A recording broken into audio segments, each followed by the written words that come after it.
Samantala, si Pangulong Bongbong Marcos ay may paalala para sa ligtas at masayang Pasko at Bagong Taon. Kasama natin sa Malacanang si Radyoman Chanel Salazar. Nagpaalala si Pangulong Ferdinand Marcos Jr. sa publiko na maging maingat at responsable sa pagdiriwang ng Pasko at Bagong Taon.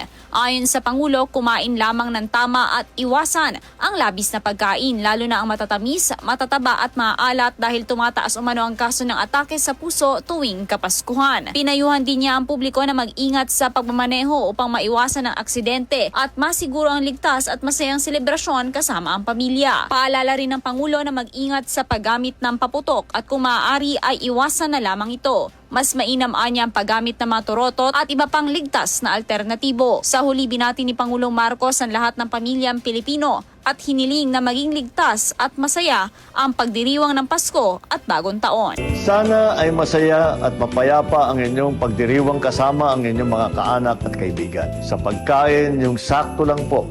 Alam nyo naman, mataas ang mga kaso ng heart attack ngayong panahon dahil napaparami po ang kain natin ng taba. Ingat lang po sa pagmamaneho kung saan po kayo pupunta. At siyempre, mag-ingat sa mga paputok. Iwasan na natin yan. Doon na po tayo sa mga turotot at iba pang malingay na mga laruan. Para kumpleto at masaya ang pagsalubong natin sa darating na Bagong Taon. Merry Christmas!